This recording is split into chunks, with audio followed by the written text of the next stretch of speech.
সন্ত ৰামপাল গুৰু মহাৰাজ হৈছে এনে এজন মহাপুৰুষ যিজনে নিজৰ সত্য ভক্তি, তত্ত্বজ্ঞান, কৰোণা আৰু সেৱাৰ বলত সমাজত এক নতুন আদৰ্শ বলবৎ কৰিছে। সন্ত ৰামপাল গুৰু মহাৰাজৰ নেতৃত্বত তেওঁৰ সকলো সৎলোক আশ্ৰমে কৰা বিস্ময়কৰ সমাজ কল্যাণমূলক কামে সমাজখনক সোণালী ভৱিষ্যতৰ এক নতুন আশা দেখুৱাইছে। সন্ত ৰামপাল গুৰু মহাৰাজৰ পৰা নাম দীক্ষা গ্ৰহণ কৰাৰ পিছত লাখ লাখ লোকৰ কৰ্কট ৰোগ, এইডছ আদি দুৰাৰোগ্য ৰোগ নিৰাময় হ'ল। সন্তজনাৰ জ্ঞানৰ পৰা অনুপ্ৰাণিত হৈ তেওঁৰ অনুগামীসকলে লাখ লাখ ইউনিট ৰক্তদান কৰে। সন্তজনাই লাখ লাখ ভগ্নী কন্যাৰ যৌতুকমুক্ত বিয়াৰ আয়োজন কৰালে। সন্তজনাই লাখ লাখ মানুহক ড্ৰাগছ আসক্তিৰ পৰা মুক্ত কৰিলে। কোটি কোটি ধ্বংসপ্ৰাপ্ত পৰিয়াল শান্তিত লাগিল। সন্তজনাৰ আশ্ৰমত সমাৱেশৰ সময়ত বিনামূলীয়া চকুৰ চিকিৎসা আৰু দন্ত চিকিৎসাৰ ব্যৱস্থা কৰা হয়। সন্ত ৰামপাল গুৰু মহাৰাজৰ দ্বাৰা পৰিৱেশ সুৰক্ষাৰ উদ্দেশ্যে সময়ে সময়ে বৃহৎ পৰিসৰত বৃক্ষৰোপণ কৰা হয়। সন্তজনাই আৰ্তজনক তাৎক্ষণিক সকাহ দিবলৈ এম্বুলেন্স সেৱা আৰম্ভ কৰিছিল। সন্তজনাই তেওঁৰ অনুগামীসকলক তেওঁলোকৰ শৰীৰ দান কৰিবলৈ অনুপ্ৰাণিত কৰে, যাতে মানৱতাৰ সেৱা আৰু চিকিৎসা ক্ষেত্ৰত উন্নতি কৰিব পৰা যায়।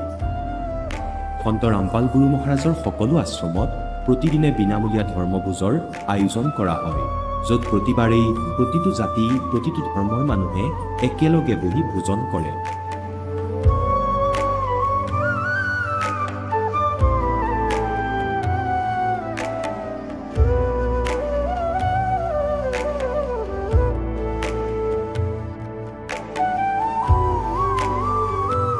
সন্ত ৰামপাল গুৰু মহাৰাজৰ আশ্ৰমত সহস্ৰাধিক বৃদ্ধ বৃদ্ধাই শ্ৰদ্ধা আৰু মৰমেৰে জীৱন যাপন কৰাৰ সুযোগ পায়। তেওঁলোকৰ থকা খোৱাৰ আৰু স্বাস্থ্যৰ সম্পূৰ্ণ দায়িত্ব সন্ত ৰামপাল গুৰু মহাৰাজে বহন কৰে। অনাথ শিশুৰ বাবে সন্ত ৰামপাল গুৰু মহাৰাজৰ সকলো আশ্ৰম বিশেষ বৰদানতকৈ কম নহয়, য'ত তেওঁলোকক শিক্ষা, সংস্কাৰ আৰু ভৱিষ্যতৰ বাবে উন্নত সুবিধা প্ৰদান কৰা হয়। বানপানী, ভূঁইকঁপ বা মহামাৰী যিয়েই নহওক, সন্ত ৰামপাল গুৰু মহাৰাজ আৰু তেওঁৰ অনুগামীসকল সদায় আৰ্তজনৰ বাবে আগ্ৰনোৱা হৈ থাকে। কোভিড মহামাৰীৰ সময়ত সন্ত ৰামপাল গুৰু মহাৰাজৰ আশ্ৰমৰ পৰা কোটি কোটি লোকক খাদ্য, ঔষধ আৰু জীৱন ৰক্ষক সামগ্ৰী যোগান ধৰা হৈছিল। দুখীয়াক সকাহ কৰাই হওক বা যিকোনো শোষিত বা নিপীড়িত শ্ৰেণীৰ অধিকাৰ আৰু মৰ্যাদাৰ বাবে যুঁজ দিয়াই হওক, সন্ত ৰামপাল গুৰু মহাৰাজে সদায় তেওঁলোকৰ সকলো ন্যায্য দাবী চৰকাৰৰ ওচৰলৈ লৈ গৈছে আৰু তেওঁলোকক উপযুক্ত ন্যায় প্ৰদানৰ ক্ষেত্ৰত গুৰুত্বপূৰ্ণ ভূমিকা পালন কৰি আহিছে। সমাজত আধ্যাত্মিক আৰু সামাজিক মূল্যবোধৰ প্ৰতি সজাগতা অনাৰ প্ৰতিটো পদক্ষেপতে সন্ত ৰামপাল গুৰু মহাৰাজ মানৱতাৰ প্ৰকৃত সেৱক হিচাপে প্ৰমাণিত হৈছে। সন্ত ৰামপাল গুৰু মহাৰাজৰ জীৱনে আমাক শিকাইছে যে প্ৰকৃত সেৱা সেইটোহে যিটো নিস্বাৰ্থভাৱে কৰা হয়। আহক আমিও এই মহান সন্তজনৰ এই মহান সেৱাৰ কামত যোগ দিওঁ আৰু সন্ত ৰামপাল গুৰু মহাৰাজৰ পৰা নাম দীক্ষা লৈ আমাৰ জীৱন ধন্য কৰি তোলোঁ।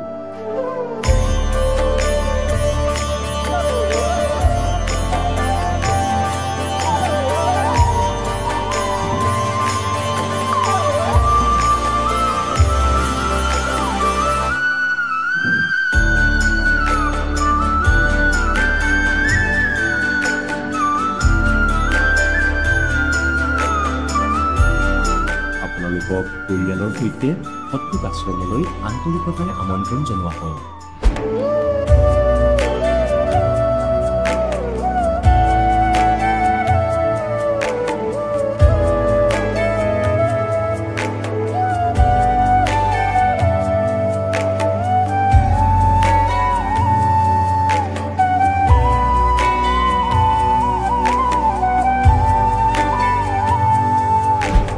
পূৰ্ণ পৰমাত্মাক পাবলৈ আৰু তেওঁৰ পৰা প্ৰকৃত লাভ প্ৰাপ্ত কৰিবলৈ পবিত্ৰ বাইবেলত প্ৰমাণ আছে যে প্ৰভুৱে মানুহক নিজৰেই স্বৰূপত সৃষ্টি কৰিলে, 6 দিনত সৃষ্টি ৰচনা কৰি 7ম দিনত বিশ্ৰাম লৈছিল।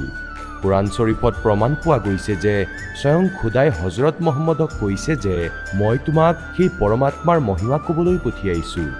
সেইজন পৰমাত্মা হৈছে কবীৰ, যিজনে 6 দিনত সৃষ্টি ৰচনা কৰি 7ম দিনত সিংহাসনত আৰোহণ কৰিলে। তেওঁৰ খবৰ কোনোবা বা খবৰ তত্ত্বদৰ্শী সন্তক সুধি চাওকচোন। অনুগ্ৰহ কৰি অৱশ্যেই শুনক জগতগুৰু তত্ত্বদৰ্শী সন্ত ৰামপাল গুৰু মহাৰাজৰ অমৃত বচন। নমস্কাৰ ছাৰ। নমস্কাৰ ছাৰ। ছাৰ কি নাম আপোনাৰ? মোৰ নাম sir Jayanta Das sir. Sir আপুনি ক'ৰ পৰা আহিছে? মই ছাৰ অসম বঙাইগাঁও ডিষ্ট্ৰিক্টৰ পৰা আহিছোঁ ছাৰ। ছাৰ আপুনি কি কৰে? মই ছাৰ আগতে আৰ্মিত কাম কৰিছিলোঁ ছাৰ, এতিয়া অৱসৰ লৈ ঘৰতে আছিলোঁ। তাৰপিছত 2020 এনালত জইন কৰিছোঁ ছাৰ। আপুনি সন্ত ৰামপাল গুৰু মহাৰাজৰ পৰা নাম দীক্ষা কেতিয়া লৈছিল? মই ছাৰ 2020 সন্ত ৰামপালজী মহাৰাজৰ পৰা নাম দীক্ষা লৈছিলোঁ। সন্ত ৰামপাল গুৰু মহাৰাজৰ পৰা নাম দীক্ষা লোৱাৰ আগতে আপুনি কেনেধৰণৰ সাধনা কৰিছিল? জগতগুৰু তত্ত্বদৰ্শী সন্ত ৰামপালজী মহাৰাজৰ পৰা নাম দীক্ষা লোৱাৰ আগতে মই সকলো দেৱী দেৱতাৰ ভক্তি কৰিছিলোঁ আৰু ইয়াৰ পিছত 2জন গুৰুৰ দীক্ষা লৈছিলোঁ। কোন গুৰুৰ ওচৰত দীক্ষা লৈছিলে? মই চাকৰি কালত থাকোঁতে যোধপুৰৰ পৰা এজন নাৰায়ণ দত্ত শ্ৰীমালী নামৰ গুৰুৰ পৰা দীক্ষা লৈছিলোঁ। তাৰপিছত আৰু পেঞ্চন অহাৰ পিছত মই অনুকূল ঠাকুৰৰ পৰা দীক্ষা লৈছিলোঁ। ছাৰ আপুনি জনালে যে আপুনি হিন্দু সমাজত প্ৰচলিত অন্য সাধনাবিলাক কৰি আছিলে আৰু গুৰু ধাৰণ কৰি ভক্তি সাধনা কৰিছিলে। সেই সাধনাবিলাক যেতিয়া আপুনি কৰি আছিলে, সেই সাধনা কৰি কিবা আপুনি লাভ পাইছিলনে? সেই সাধনাবিলাক কৰিতো ছাৰ একো লাভ পোৱা নাছিলোঁ, কিন্তু লোকচানেই হৈছিলে। আৰু এইবিলাক সাধনা কৰাতে বহুত কষ্ট হৈছিলে, বহুত বেমাৰত ভুগিছিলোঁ। আৰু কি বেমাৰত ভুগিছিল ছাৰ আপুনি? মোৰতো ছাৰ পাইলছ বেমাৰ হৈছিলে। পাইলছ বেমাৰ হোৱাতে মই তেতিয়াও মানে সকলো দেৱী দেৱতাক প্ৰাৰ্থনা কৰিছিলোঁ যে বেমাৰটো ভাল কৰি দিয়ক বুলি, কিন্তু কোনো লাভালাভ নাপালোঁ মই। তেন্তে আপুনি সন্ত ৰামপাল গুৰু মহাৰাজৰ শৰণলৈ কেনেকৈ আহিব লগা হ'ল? মই ছাৰ 2020 লকডাউনৰ সময়ত জ্ঞান গংগা নামৰ কিতাপ এখন পালোঁ আৰু সেই কিতাপখন পঢ়িলোঁ। তাত সকলো শাস্ত্ৰসন্মত জ্ঞান পালোঁ। ইয়াৰ আগতেও মই গীতা পাঠ কৰিছিলোঁ, শ্ৰীমদ ভাগৱত গীতা, কিন্তু তেতিয়া মই কোনো ভাগৱত গীতাৰ মানে ৰহস্যটো বুজি পোৱা নাছিলোঁ। যেতিয়া আমাৰ গুৰু সন্ত ৰামপালজী মহাৰাজৰ জ্ঞান গংগা কিতাপখন পালোঁ আৰু সেই জ্ঞান গংগা কিতাপখন আৰু গীতাখন একেলগে মিলাই পঢ়িলোঁ, তেতিয়াহে আচল গীতাৰ জ্ঞানটো বুজি পালোঁ। আৰু সেই জ্ঞান বুজি সেই জ্ঞানৰ আধাৰতে সন্ত ৰামপালজী মহাৰাজৰ চৰণত নাম দীক্ষা ল'লোঁ। আপুনি যি ভাগৱত গীতা পাঠ কৰি আছিলে, সেই সাধনাবিলাক আপুনি কিমান বছৰ ধৰি কৰি আছিলে? মই 97 পৰাই মই ভগৱানক মানে বিচাৰি আছিলোঁ। 97 পৰা মই বিচাৰিছিলোঁ যে ভগৱান যদি আছে, ক'ত আছে, কেনেকৈ আছে, কিয় আমাক দেখা নিদিয়ে, আৰু এইবিলাক মানে প্ৰশ্ন মোৰ মনত 97 পৰা। তাৰপিছত মই এইবিলাক বিচাৰি গীতাত পঢ়িলোঁ। পঢ়াৰ পিছতো একো বুজি নাপালোঁ, কিন্তু যেতিয়া জ্ঞান গংগাখনত মানে মিলাই পঢ়িলোঁ, তেতিয়া গীতাৰ ৰহস্যটো মানুহৰ মানে কিমান দৰকাৰী সেই বস্তুখিনি বুজি পালোঁ। আৰু সন্ত ৰামপাল গুৰু মহাৰাজৰ পৰা ভক্তি সাধনা কৰি ভক্তি বিধি যি আপোনাক প্ৰদান কৰিছে, সেই ভক্তি বিধিৰ দ্বাৰা আপুনি যি ভক্তি সাধনা কৰি আছে, ইয়াৰ দ্বাৰা আপুনি কেনে লাভ পাইছে সেই সন্দৰ্ভত জনাওকচোন। এতিয়া আমাৰ তত্ত্বদৰ্শী জগতগুৰু সন্ত ৰামপালজী মহাৰাজৰ ভক্তি কৰাৰ পিছত যেনেকৈ মই প্ৰথম ভক্তি লোৱাতে তাৰপিছতে মই এদিন বাথৰুমত পৰি গৈছিলোঁ। মোৰ 2খন ভৰিয়ে পিছলি গৈছিলে, কিন্তু আমাৰ তত্ত্বদৰ্শী সন্ত ৰামপালজী মহাৰাজৰ দয়াত সেইদিনাখন হয়তো মোৰ মৃত্যুও লিখা থাকিব পাৰে বা যিকোনো ঘটনা ঘটিত হ'ব পাৰিছিলে, কিন্তু সেইদিনাখন যদি মই পৰি গ'লোঁ হয়, তেতিয়াহ'লে মোৰ মানে নিশ্চয় কিবা এটা হ'লে হয়। কিন্তু মই যেতিয়া গুৰু চৰণত আহিলোঁ, তেতিয়া সেই গুৰুৱে মোক সেইদিনাখন বচাই দিলে। অন্য কি লাভ পাইছে ছাৰ? তাৰপিছত লাভটো বহুত আছে ছাৰ, ক'বলৈ গ'লেতো বহুত লাভ পাইছোঁ, কিন্তু মেইন মুখ্য কেইটামান লাভৰ কথা কৈ দিম মই। যেতিয়া লকডাউনৰ সময়ত মানে কৰোণাৰ বেমাৰ হ'লে, তেতিয়া মোৰ ভকতমতী তেওঁ কৰোণা বেমাৰ হ'লে তত্ত্বদৰ্শী সন্ত ৰামপালজী মহাৰাজক প্ৰাৰ্থনা কৰিলোঁ, প্ৰাৰ্থনা জনালোঁ, দিল্লীত গ'ল প্ৰাৰ্থনা। তাৰপিছত তেওঁ ক'লে যে পৰমাত্মাই দোৱা কৰিব। তাৰপিছত মোৰ ফেমিলিৰ মানে কৰোণা বেমাৰ ঠিক হৈ গ'ল। তাৰপিছত আৰু একবাৰ হ'ল, তেওঁৰ মানে জ্বৰ হ'ল। জ্বৰ হোৱাতে মানে চেলাইন দি থকা হৈছিলে। চেলাইন দি থকাতে তাৰ মানে গোটেই গাটো মানে একদম ঠাণ্ডা হৈ গ'ল। তাৰপিছত তেওঁ ক'লে যে কম্বল লৈ আহ, ৰেজাই লৈ আহ। আমাৰ ঘৰত যিমান আছিলে কম্বল ৰেজাই চব দিলোঁ, তথাপিতো মানে ঠাণ্ডা মানে গাটো নপলায়। তাৰপিছত তেওঁ কান্দিব ধৰিলে আৰু আমাৰ পিনে চাই থাকিলে। কিন্তু মই তেতিয়া সন্ত ৰামপালজী মহাৰাজৰ চৰণত প্ৰাৰ্থনা কৰিলোঁ, হে গুৰুদেৱ, এতিয়া আপুনি আমাক ৰক্ষা কৰিব পাৰিব। আপুনি আমাক যি কৰে সেইটো আমি মঞ্জুৰ এতিয়া গতিকে আপুনি যি কৰে সেইটো কৰিব তেনেকৈ কৈ মই মানে অমৃত জল দিলোঁ তাক তাৰপিছত সেইটো খোৱাৰ পিছতে ভাল হৈ গ'ল ছাৰ আপোনাৰ কথাৰ পৰা আমি যিবিলাক কথা শুনিলোঁ আপুনি যিবিলাক কথা ব্যক্ত কৰিলে সঁচাই আচৰিত কথা এজন সন্তৰ পৰা নাম দীক্ষা লোৱাৰ পিছতে আপুনি মৃত্যুৰ সৈতে যেতিয়া আপোনাৰ পৰিবাৰে যুঁজি আছিলে তাৰ পৰা আপুনি ৰক্ষা পালে আপোনাৰ পৰিবাৰক ৰক্ষা কৰিলে পৰমাত্মাই আৰু কৈছে যে আপুনি সন্ত ৰামপাল গুৰুমাজে তেখেতক ৰক্ষা কৰিছে বুলি জনাইছে কিন্তু এটা আচৰিত কথা যে এজন সন্তৰ পৰা নাম দীক্ষা লোৱাৰ পিছতে আপোনাৰ পৰিবাৰেও ৰক্ষা পালে আপুনিও ৰক্ষা পাইছে এনেকুৱা কি ভক্তিবিধি প্ৰদান কৰে সন্ত ৰামপাল গুৰু মহাৰাজে যাৰ দ্বাৰা নেকি আপুনি ইমান উপকৃত হ'ব পাৰিছে জগতগুৰু তত্ত্বদৰ্শী সন্ত ৰামপালজী তেওঁ সকলো শাস্ত্ৰসন্মত ভক্তি দিয়ে আমাক তেওঁ সকলো শাস্ত্ৰবিলাক খুলি খুলি আমাক দেখুৱাই দিয়ে কেনেকৈ ভক্তি কৰিব লাগে সকলো ধৰণৰ ভক্তিবিলাক আমাক তেওঁ ভালদৰে বুজাই দিয়ে আৰু সেই ভক্তিৰ আধাৰতে তেওঁ আমাৰ সকলো লাভবিলাক দি থাকে আৰু আমাৰ ভাৰতবৰ্ষত লাখৰ তুলনাত আধ্যাত্মিক গুৰু আছে সেই সকলোতো শাস্ত্ৰৰ মতে ভক্তি বিধি প্ৰদান কৰি আছে আপুনি আপোনাৰ সন্ত ৰামপাল গুৰু মহাৰাজকে যে শাস্ত্ৰ অনুকূল ভক্তি প্ৰদান কৰি আছে বুলি ক'ব বিচাৰিছে কিন্তু আমাৰ সাধাৰণ জনতাই বা টিভি স্ক্ৰীণত যিসকলে আপোনাক প্ৰত্যক্ষ কৰি আছে সেই দৰ্শকসকলক আপুনি কেনেকৈ বিশ্বাস দিয়াব যে সন্ত ৰামপাল গুৰু মহাৰাজে সদগুৰু হয় বা তেওঁৱে শাস্ত্ৰ অনুকূল ভক্তি বিধি প্ৰদান কৰি আছে তত্ত্বদৰ্শী সন্ত ৰামপালজী মহাৰাজ এজন তত্ত্বদৰ্শী সন্ত হয় বুলি এইটো প্ৰমাণ দিবলৈ হ'লে বেদ পুৰাণ গীতা বাইবেল দুগ্ৰন্থ চাহেব সকলো গ্ৰন্থৰ যিজনে মানে ভক্তি আপোনাক বুজাই দিব পাৰে আৰু গীতাত লিখা আছে সংসাৰৰূপী উল্টা বৃক্ষৰ কথা আৰু সেই গছডালৰ কথা যোন সন্তে বুজাই দিব পাৰে তেওঁৱে বেদৰ কথা জানে আৰু তেওঁ তত্ত্বদৰ্শী সন্ত বুলি কোৱা হৈছে ছাৰ আপুনি যিহেতু জনাইছে যে বেদত লিখা আছে বা শাস্ত্ৰত লিখা আছে যে তত্ত্বদৰ্শী সন্তৰ লক্ষণ সম্পৰ্কে আৰু আপোনালোকৰ সন্ত ৰামপাল গুৰু মহাৰাজে শাস্ত্ৰৰ মতে আপোনালোকক ভক্তিবিধি প্ৰদান কৰি আছে কিন্তু সাধাৰণ জনতাই এই কথাষাৰ মানি ল'বলৈ হয়তো কঠিন হৈ পৰিব যিহেতু আমাৰ লাখৰ তুলনাত ভাৰতবৰ্ষত গুৰু আছে আৰু আপুনি এজন শিক্ষিত ব্যক্তি হিচাপে আপুনি এজন ভাৰতীয় সেনা আছিলে আপুনি এতিয়া বৰ্তমান অৱসৰপ্ৰাপ্ত আপুনি তেখেতৰ জ্ঞান বুজিয়ে নাম দীক্ষা লৈছে এনেকুৱা বহু ব্যক্তি আছে যিসকলে নেকি আপোনাৰ দৰে কোনোবা হয়তো আৰ্থিক অৱস্থা দুৰ্বলভাৱে তেওঁলোকে মাৰাত্মক ৰোগত ভুগি আছে বা সমস্যাত ভুগি আছে আৰু সেই সকলো লোকে যদি আপোনাৰ দৰে উপকৃত হ'ব বিচাৰে তেওঁলোকৰ বাবে আপুনি কি বাৰ্তা দিব বিচাৰে তেওঁলোকে কেনেকৈ উপকৃত হ'ব পাৰিব তত্ত্বদৰ্শী সন্ত ৰামপালজী মহাৰাজৰ দয়াত আমাৰ ছ'চিয়েল মিডিয়াত প্লেটফৰ্মত ইউটিউব ইনষ্টাগ্ৰাম সকলোবিলাক চেনেলতে মানে আমাৰ দিয়া আছে আৰু আমাৰ জ্ঞান গংগা পুস্তক সকলো বিলাই থকা হৈছে আপোনালোকে টিভিত চাব পাৰে সৎসংগৰ তাতে এটা পিলা পাতি আহে তাতে নাম্বাৰ দিয়া থাকে আৰু সেই নাম্বাৰত কল কৰি আপুনি নাম দীক্ষা গ্ৰহণ কৰিব পাৰিব যদিহে কোনো লোকে ধৰ নিচাৰ পৰা পৰিত্ৰাণ পাব বিচাৰে আমি যে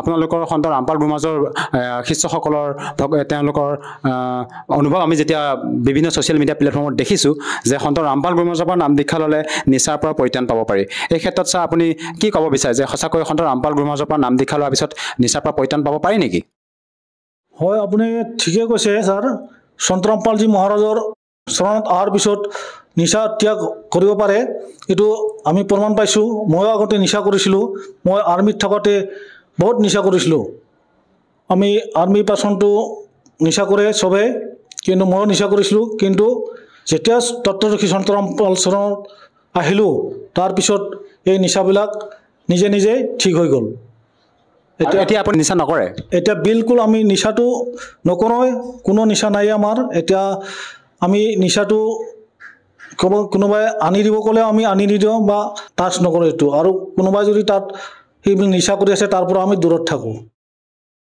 সঁচাকৈয়ে ছাৰ আপুনি যিহেতু আপোনাৰ সন্ত ৰামপাল গুৰু মহাৰাজৰ যি ভক্তি বিধি সেই ভক্তি বিধিৰ দ্বাৰা আপুনি নিচাৰ পৰা পৰিত্ৰাণ পালে আপুনি বৰ্তমান নিচা নকৰে কিন্তু এনেকুৱা বহু লোক আছে যিসকলে নেকি নিচা ত্যাগ কৰিব বিচাৰে কিন্তু নিচা ত্যাগ কৰিব পৰা নাই তেওঁলোকে যদি আপোনাৰ সেই মাৰাত্মক বদ অভ্যাসৰ পৰা পৰিত্ৰাণ পাব বিচাৰে সন্ত ৰামপাল মহাৰাজৰ পৰা কেনেকৈ দীক্ষা ল'ব পাৰিব ইউটিউব চেনেলতো দিয়ে আমাৰ সৎসং দিয়ে গুৰুজীৰ আৰু টিভিতো দিয়ে আপুনি সৎসং চাই জ্ঞানটো বুজি আৰু জ্ঞান গংগা কিতাপ আমাৰ দি থকা হৈছে সেইটো লৈ আপুনি গুৰুজী চৰণত আহিব পাৰে তাত কোনো পইচা লোৱা হয় নেকি যেতিয়া নাম দীক্ষা ল'ব তাত তেনেধৰণৰ কোনো পইচা লোৱা হয় নেকি ইয়াতে কোনো ধৰণৰ টকা পইচা লোৱা নহয় আৰু ইয়াতে কোনো দিব নালাগে আপুনি আহিব লাগে আৰু আপুনি নিজে আহি নিজৰ আত্মকল্যাণ কৰিব লাগে ধন্যবাদ ছাৰ ধন্যবাদ। এতিয়া জগতগুৰু তত্ত্বদৰ্শী সন্ত ৰামপাল গুৰু মহাৰাজৰ সৎসংগৰ মাধ্যমেৰে সেই অদ্বিতীয় আধ্যাত্মিক জ্ঞানৰ বিষয়ে জানি লওঁ, যাৰ মাধ্যমেৰে আপোনালোকেও প্ৰাপ্ত কৰিব পাৰিব এনেকুৱা আধ্যাত্মিক, মানসিক আৰু ভৌতিক সুখ যি এতিয়ালৈকে কেৱল আপোনালোকে মীৰাবাই, ধ্ৰুৱ, প্ৰহ্লাদ আদি কেইজনমান ভক্তৰ জীৱন কথাতহে শুনিছে।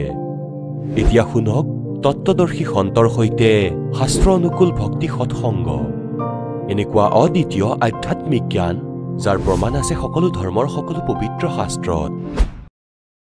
পুলিৰ মাটি আঁতৰি যায় শিপাৰ পৰা, তেতিয়া লগৰজনে কয়, তোমাৰ এই পুলিডাল ডাঙৰ নহ'ব, এইডাল ডাঙৰ নহ'ব, কাৰণ ভগৱানে ৰামে ইয়াৰ শিপাডাল দেখা পালে, ৰামে শিপাডাল দেখিলে। আৰু এনেকুৱা হৈছিলে কাৰণ 1-1.5 ঘণ্টা সময় আন এখন পথাৰলৈ যাওঁতেই লাগিছিলে পোতাৰ পিছত শুকাই যায় আন এডাল পুতু তেতিয়া। গতিকে পুণ্যাত্মাসকল এই সকলোবোৰ পন্থৰ, এই সকলো মণ্ডলেশ্বৰৰ গুৰুৰ আজি শিপা দেখুৱাই দিলোঁ আপোনালোকক। কিছুদিনৰ পিছত সকলো শুকাই যাব, তেতিয়া সকলো জনতা ইয়ালৈ আহিব, এওঁলোক ফিউজ হ'ব।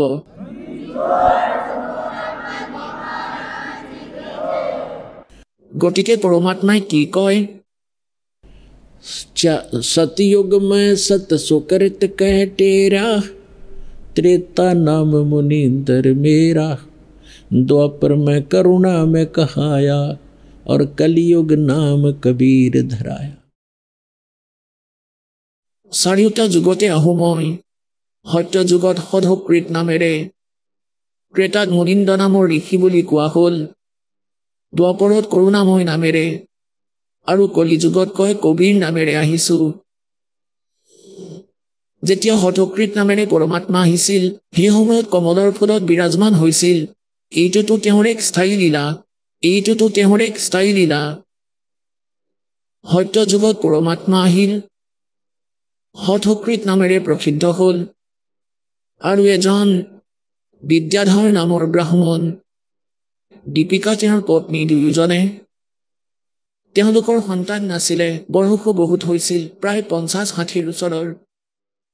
আৰু তেওঁলোকে পৰমাত্মাক কমলৰ ফুলৰ ওপৰত এটা সৰু ঘৰত পাইছিল, বালক ৰূপ ধাৰণ অৱস্থাত। যেনেদৰে তেওঁ লীলা কৰে, শিশু ৰূপ ধাৰণ কৰি আহে, তেওঁলোকে উঠাই ঘৰলৈ লৈ গ'ল। বহুদিনলৈকে তেওঁ একো খোৱা নাছিলে, জলপান কৰা নাছিল। চিন্তা হ'ল, তেতিয়া পৰমাত্মাই স্বয়ঙেই তেওঁলোকক ক'লে যে কুমাৰী গাই আনা মোৰ বাবে। তাৰপিছত কুমাৰী গাই অনা হ'ল, পোৱালি। সেইটোৱে গাখীৰ দিবলৈ আৰম্ভ কৰিলে। তাৰ পৰাই পৰমাত্মাই গাখীৰ খোৱা আৰম্ভ কৰিলে, কিয়নো কুমাৰী গাইক পবিত্ৰ গাই বুলি মনা হয়, পবিত্ৰ পশু। তাই দ্বাৰা পৰমাত্মাই সত্যলোকৰ পৰা গাখীৰ পঠিয়াই নিজৰ বাবে। পুণ্যাত্মাসকল, এতিয়াতো বিজ্ঞানে ইমানেই প্ৰগ্ৰেছ কৰিছে যে এটা স্থানৰ পৰা আন এটা স্থানলৈ এখন ফিল্ম তেনেকৈয়ে পঠিয়াই দিব পাৰে। আৰু পৰমাত্মাই মেটেৰিয়েলো পঠিয়াব পাৰে এনেকৈয়ে। সেয়া চাইণ্টিষ্টসকলে কেতিয়াও কৰিব নোৱাৰে। গতিকে কোৱাৰ ভাৱ এইটোৱেই যে পৰমাত্মাই সত্যলোকৰ পৰা গাখীৰ পঠিয়ালে কুমাৰী গাইৰ ভিতৰত, আৰু তেওঁ সেয়া খাইছিলে। কোৱাৰ ভাৱ এইটোৱেই যে তেওঁ এনেকুৱা লীলাই কৰে প্ৰত্যেক যুগতে, আৰু বেদেই ইয়াৰ সাক্ষী দিয়ে যে তেওঁই পৰমাত্মা হয়, যিজনে শিশু ৰূপ ধাৰণ কৰি আহে, আৰু শিশু ৰূপধাৰী পৰমাত্মাৰ প্ৰতিপালনৰ লীলা কুমাৰী গাইৰ দ্বাৰাই হয়। এতিয়া পৰমাত্মাৰ সত্য যুগ, ত্ৰেতা, দ্বাপৰৰ প্ৰতিপালনৰ লীলাৰ প্ৰমাণটো আমাৰ হাতত নাই, যাতে আপোনালোকক ক'ব পাৰোঁ। আৰু এনেকুৱা কোনো সেইসমূহৰ বাণী নাই, কিয়নো এওঁলোকে নষ্ট কৰি দিলে সকলো। এতিয়া কলি যুগত যি পৰমাত্মাই বাণী কৈছে আৰু ধৰ্মদাস চাহেবে লিখিছে, সেয়া এতিয়াও কবিৰ সাগৰ, কবিৰ সাক্ষী, কবিৰ বিজগত আৰু কবিৰ দুহালী শব্দাৱলীৰ মাধ্যমেৰে আমাৰ ওচৰত উপলব্ধ। কবিৰ সাগৰৰ ভিতৰত সেয়া এজ ইট ইজ পৰমাত্মাৰ বৰ্ণনা আছে। তাত 600 বছৰ আগতে এই যুগতো এনেকুৱাই কৰিছিলে, তেওঁ প্ৰত্যেক যুগতে কৰে। গতিকে ইয়াৰ পৰা আগৰ কথাখিনিও বুজি পাব। আৰু কবিৰ সাগৰৰ ভিতৰত আগৰ প্ৰমাণ সকলোবোৰ লিখা আছে ইয়াত, সত্য যুগৰো, ত্ৰেতাৰো, দ্বাপৰৰো আৰু কলি যুগৰো।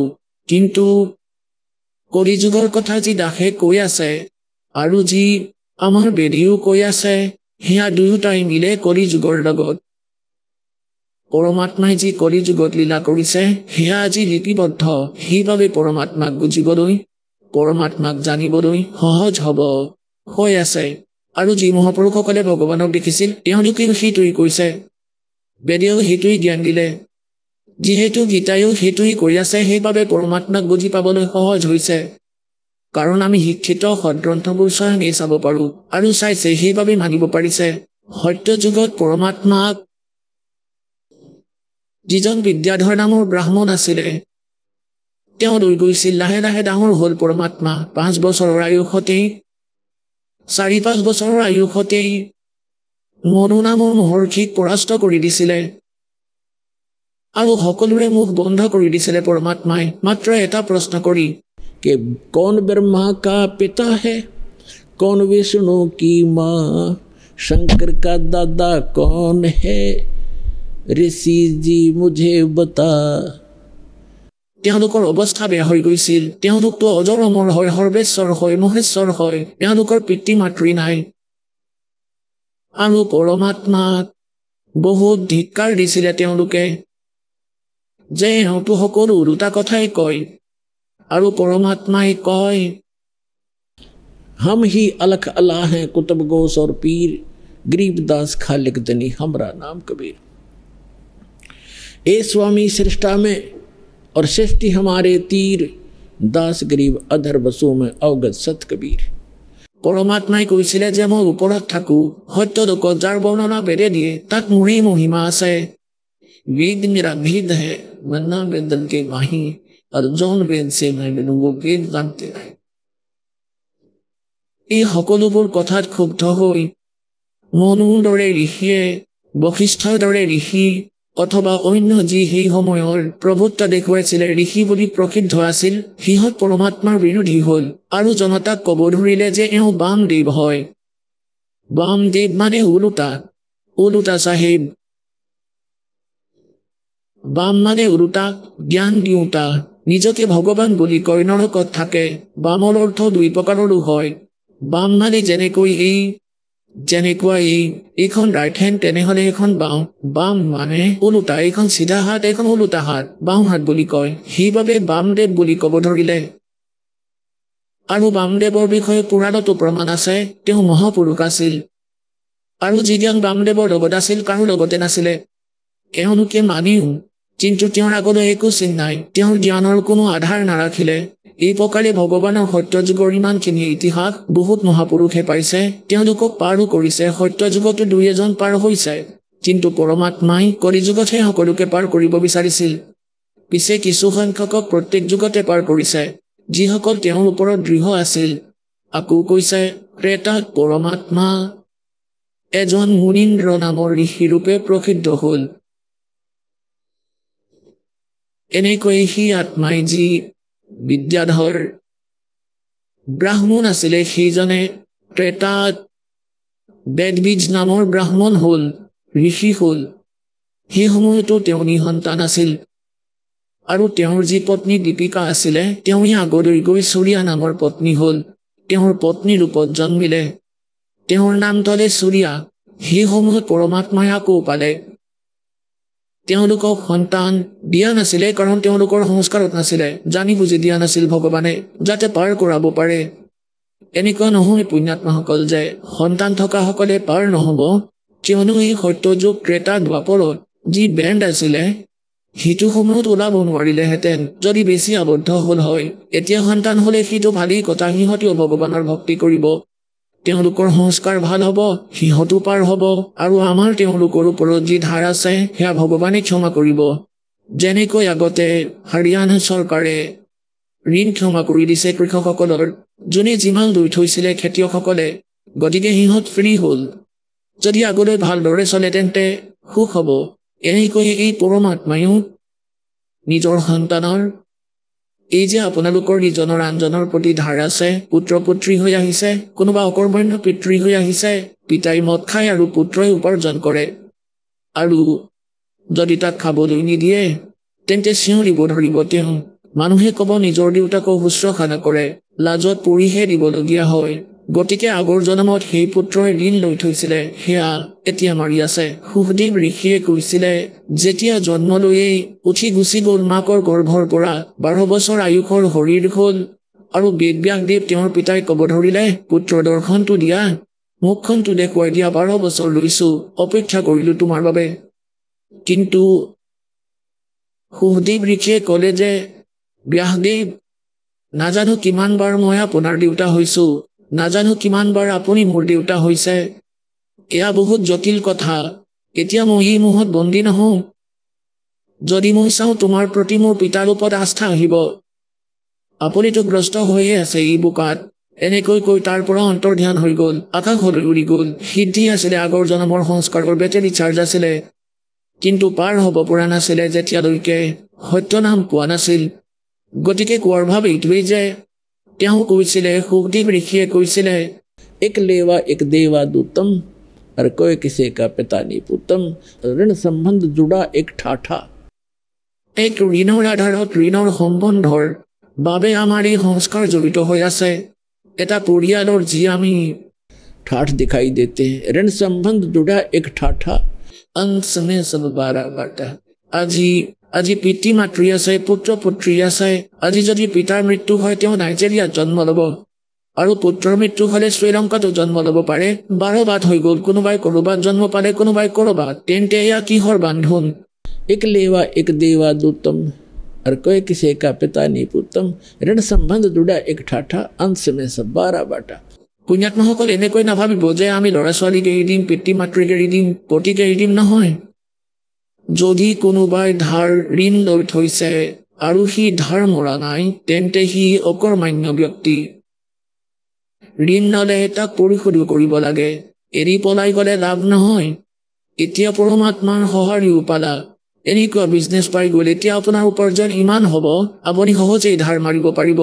আৰু সেই সমৰ্থবানজনক পালে, যিজনে ইজনৰ আনজনৰ প্ৰতি থকা ধাৰ সমাপ্ত কৰি দিব, আপোনাক ফ্ৰী কৰি দিব, আপোনাক মুক্তি দিব। এতিয়া আপোনাৰ সন্তান আছে বা নাই, নাই যদি পুণ্যাত্মাসকল সঁচা বুলি মানিবা। পৰমাত্মাৰ বিধান জগততকৈ বেলেগ। ভগতৰ নিয়ম বেলেগ হয়, জগতৰ নিয়ম সিহঁতৰ মতে হয়। ইয়াতে জন্ম লৈ ইয়াতে মৃত্যু হোৱাটোৱেই তেওঁলোকৰ নিয়ম, কিন্তু ভগতে ইয়াৰ পৰা পিছে ৰুৱাব বিচাৰে। গতিকে যিসকলৰ সন্তান নাই তেওঁলোকে একেবাৰে চিন্তা কৰিব নালাগে, তেওঁলোকৰ এয়া ফাইনেল গেম, সঁচা বুলি মানা। কিন্তু আমাৰ মনে নামানে, কালে ইমান প্ৰেৰণা ভৰাই থৈছে, ইমান প্ৰেছাৰ ভৰাই থৈছে। ভনীসকলে ভাবে যে আমাক বাজি বুলি ক'ব। বাজি নহ'লেও ডক্তৰ এগৰাকী ভনীয়ে ডক্তৰক কৈ আছিলে কোনো কষ্ট নাই, কিন্তু সন্তানো নাই। গতিকে এয়া ভগৱানৰে দয়া। তথাপিও পৰমাত্মাই আৱশ্যক বুলি ভাবিলে আপোনাক সন্তানো দিব, এনেকুৱা কথা নহয়। কাৰণ মই দেখিছো 25 বছৰ 27 বছৰ হৈ গৈছে বিয়া হোৱাৰ। আজি সেই ভনীক যজা ল'ৰা ছোৱালী দি থৈছে দুটাকৈ। এজনক 56 বছৰ আয়ুসত এজনী ছোৱালী হৈছিল, আৰু ভাবিছিল যদি এটা পুত্ৰ হ'লহেঁতেন। আৰু তেওঁ 56 বছৰ আয়ুসত দীক্ষা লৈছিলে, ভগৱানে ল'ৰা দিলে। তেওঁলোকে ল'ৰা ছোৱালী বিচাৰে, ভগৱানৰ প্ৰতি কোনো লেনদেন নাই। সেইবাবেই পৰমাত্মাই কয় ভক্তিটো কৰিবাই, কিন্তু সকলো নিয়মৰ সৈতে পৰিচিত হ'ব লাগে। আৰু উচিত বুলি ভাবিলে তেওঁ সন্তান দিব, কিমান সময় লাগিব, কেইবাটাও সন্তান দিব আপোনাক। কিনো কথা হ'ল? কিন্তু পুণ্যাত্মাসকল আপোনাৰ উদ্দেশ্য মুক্তি পোৱাটো হ'ব লাগে। যদি আপুনি বৰবালা আশ্ৰমলৈ আহে আৰু আপুনি ভক্তি কৰিব বিচাৰে, ঠিকেই আছে। ভগৱান কোনো বালক নহয়, পৰমাত্মা অজ্ঞাত নহয়। তেওঁ কি নাজানিব? যিজন মোৰ শৰণলৈ আহিছে তেওঁ কি দোষ দিব লাগে? যদি ডক্তৰৰ ওচৰত এডমিট হোৱা, আণ্ডাৰ ট্ৰিটমেণ্টত আছা, ডক্তৰে জানে এনেকুৱা ৰোগীক কোনটো ঔষধ দিব লাগে। আৰু ডক্তৰে কিবা ঔষধ দিলে যদি ৰোগীয়ে কয় মোক এইটো নহয় এইটো দিয়ক, ডক্তৰে নিদিয়ে। যদি কোনোবা নকৰি মূৰ্খ বহি থাকে, সি দিব পাৰে তাক মাৰিবলৈ, কিন্তু প্ৰকৃত ডক্তৰে সেইটোহে দিব যিটো তেওঁৰ হিতাৰ্থে হয়। গতিকে আপোনাকো সেইটোৱে দিব যিটো আপোনাৰ হিতৰ বাবে হ'ব, আৰু গেৰাণ্টি পাব। যদি আপুনি বিচৰাটোৱে আপোনাক হানি কৰে তেন্তে ভগৱানে নিদিয়ে। আহা বা নাহাই সঁচা বুলি মানি লোৱা। যি প্ৰসংগ চলি আছে যে সত্য যুগত পৰমাত্মা হঠকৃত নামেৰে আহিছিল, ত্ৰেতাত পৰমাত্মা মুনীন্দ্ৰ নামেৰে আহিছিল, আৰু মুনীন্দ্ৰ নামেৰে যেতিয়া আহিছিলে সেই আত্মাই যি সত্য যুগত আছিলে এই গংগা বিদ্যাধৰ ব্ৰাহ্মণ আৰু দীপিকা নামৰ সিহঁতে আগলৈ বেদ গীজ ব্ৰাহ্মণ আৰু সূৰ্য নামৰ আত্মা হ'ল। তাৰপিছত পৰমাত্মাই সিহঁতো নিসন্তানী আছিলে। এনেকৈ কমলাৰ ফুলৰ ওপৰত পাইছিল, উঠাই লৈ গৈছিল। কুমাৰী গাই দ্বাৰা প্ৰতিপালন হ'ল তেওঁৰ। এতিয়া ত্ৰেতা যুগত যেতিয়া পৰমাত্মা আহিল, তেওঁ কিছু লীলা কৰিলে। কেনেকুৱা লীলা কৰিলে? रे नल नीलयतन कर हार तब सतगुरु से करी पुकार। रे नल नीलयतन कर हार तब सतगुरु से करी पुकार। जा सतरेखा लिखी अपार सिंधु पे सिलाते राणे वाले। जा सतरेखा लिखी अपार सिंधु पे सिलाते राणे वाले। धन धन सतगुरु सत कबीर भक्त की पीड़ मिटाने वाले। भक्त की पीड़ मिटाने वाले, भक्त की पीड़ मिटाने वाले। धन धन सतगुरु सत कबीर भक्त की पीड़ मिटाने वाले। এতিয়া কি কৈছে? যেনেকৈ আপোনালোকে ৰামায়ণত শুনিছে, পঢ়িছে বহুত, যে সমুদ্ৰৰ ওপৰত দলং বনোৱাৰ যি পৰিক্ৰমা আছিলে, বহুত প্ৰকাৰে শুনিছিলো। কেতিয়াবা কোনোবাই কৈছিলে শ্ৰীৰামে সমুদ্ৰত শিল উপঙাই দিছিলে, আৰু কোনোবাই কৈছিলে হনুমানে শিলৰ ওপৰত ৰাম নাম লিখি দিছিলে, সেইবাবে উপঙিছিলে। কোনোবাই কৈছিলে নল আৰু নীলৰ হাতত এনেকুৱা শক্তি আছিলে, সিহঁতে চুলে পাথৰ নুডুবে, সেইবাবে উপঙিছিল। এয়া হ'ল মিশ্ৰিত জ্ঞান, ইনকমপ্লিট নলেজ। কোৱা হয় অল্প বিদ্যা ভয়ংকৰ। এয়া আধৰুৱা জ্ঞান আছিল, যাৰ কোনো আঁতিগুৰি নাই। এতিয়া নল নীলৰ বাবে উপঙক, অথবা শ্ৰীৰামৰ বাবে উপঙক, অথবা হনুমানে শ্ৰীৰাম বুলি লিখিছিল সেইবাবে উপঙক। কোনটো হ'ব ফাইনেলটো কৰা? এতিয়া ফাইনেল হ'ব। এই নল নীল কোন আছিলে? ইহঁত দুয়ো সম্পৰ্কীয় আছিল, দুয়োজন মাহীয়েকৰ পুতেক আছিল, অৰ্থাৎ ইহঁতৰ মাক বায়েক ভনীয়েক আছিল। আৰু এওঁলোকৰ তিনিটাপৰ এক ভয়ংকৰ দোষ আছিল, সেইকাৰণে মেণ্টেল হৈছিল। সকলো ঋষিৰ দ্বাৰা আৰু উদ্ধাৰ কৰা সকলো জৰা ফুকা কৰা অথবা যিমানবোৰ বৈদ্য আছিলে, সকলোকৰে ভাগৰি গৈছিল। তেতিয়া ঋষি মহৰ্ষিসকলে ক'লে এওঁলোকৰ ভাগ্যত দোষ আছে, এয়া গোটেই জীৱন থাকিব, এওঁলোকৰ ভাগ্যত লিখা আছে, ইয়াক কোনেও সলনি কৰিব নোৱাৰে। তথাপিও আত্মা পৰমাত্মাৰ ফালে আকৰ্ষিত হৈ থাকি সিহঁত অসন্তুষ্ট নহয় যে মোৰ চিকিৎসা হোৱা নাই, তথাপিও ভাবে যে কেতিয়াবা নহয় কেতিয়াবা ভগৱানে শুনিব জীৱৰ কথা। গতিকে সেই পৰমাত্মা যেতিয়া মুনীন্দ্ৰ নামেৰে আহিছিলে ঋষি ৰূপত, ঋষিসকল নিজৰ নদীৰ ওচৰত নিজৰ আশ্ৰম বনাইছিলে, আৰু তালৈ শ্ৰদ্ধালুসকল গৈছিল, তেওঁলোকৰ আশীৰ্বাদ লৈছিলে, জ্ঞান শুনিছিলে। পৰমাত্মায়ো তাত সৎসংগ কৰিছিলে, মুনীন্দ্ৰ নামেৰে আহিছিলে। নল আৰু নীলে গম পালে যে এনেকুৱা কোনোবা সন্ত আছে যাৰ ওচৰলৈ গ'লে সকলো দুখ দূৰ হয়। আৰু বহুতো বৃদ্ধ বয়সস্থ ৰোগী অথবা জিজ্ঞাসুসকল গৈছিলে। সেই নল আৰু নীলো গুচি গ'ল। নল আৰু নীলে গৈ যেতিয়াই পৰমাত্মাৰ চৰণত প্ৰণাম জনালে আৰু পৰমাত্মা কবিৰদেৱ মুনীন্দ্ৰদেৱে আশীৰ্বাদ দিলে, দুয়োটাই সুস্থ হ'ল। তেওঁলোকেতো গমেই পোৱা নাছিলে, তেওঁলোকৰ এনেকুৱা বেয়া অৱস্থা হৈছিলে, চকুৰ অৱস্থা বেয়া আছিলে, মুখেৰে লেলাউটি পৰি আছিলে, এনেকুৱা স্থিতি আছিল সিহঁতৰ, মেণ্টেল হৈ গৈছিলে, চকু বেকা হৈ আছিলে। দুয়োটাই সুস্থ হ'ল। যি মানসিক ৰোগ আছিল আৰু শাৰীৰিক সকলো শেষ হ'ল। তেতিয়া মুখৰ ফালে চাই থাকিল আৰু ক'লে, ভগৱান দাতা আপুনি ক'ত লুকাই আছিলে? আপুনি ক'ত লুকাই আছিলে? আমি সকলোতে বিচাৰি ফুৰিলো, আমি সকাহ পোৱা নাছিলো। আৰু থিয় হৈ ক'ব ধৰিলে, চাওক আমি সুস্থ হলো, এয়া ভগৱান আহিছে, তেওঁ সৰ্বশক্তিমান পূৰ্ণ পৰমাত্মা, এই মহৰ্ষি ভগৱানৰে স্বৰূপ। সিহঁতে দীক্ষা পৰমাত্মাৰ পৰা দীক্ষা ল'লে। তাৰপিছত সেৱা কৰিব ধৰিলে। বয়সস্থ বৃদ্ধবোৰৰ শুশ্ৰূষা কৰিব ধৰিলে, ৰোগীবোৰৰ শুশ্ৰূষা কৰিব ধৰিলে, বাচন ধুবলৈ কাপোৰ ধুবলৈ লৈ যায় হাতযোৰ কৰি। কাৰণ সৎসংগত কোৱা হয় এই শুশ্ৰূষায়ো আপোনাক বহুত পুণ্য দিয়ে। পুণ্যাত্মাসকল, আমাৰ যি পাপ সেয়া কেইবা প্ৰকাৰে হয়। যেনে ধৰক কাপোৰত মলি হ'লে তাত কেইবা প্ৰকাৰৰো মল লাগে। তাৰে কিছুমান মহিলা এনেকুৱা হয় কেৱল পানীৰে ধুলেই সকলো চাফা হয়, যেনে ধৰক মাটি লাগিলে, ধূলি লাগিলে। আৰু কিছুমান মহিলা এনেকুৱা থাকে যি চাবোন প্ৰয়োগ কৰিলেহে চাফা হয়।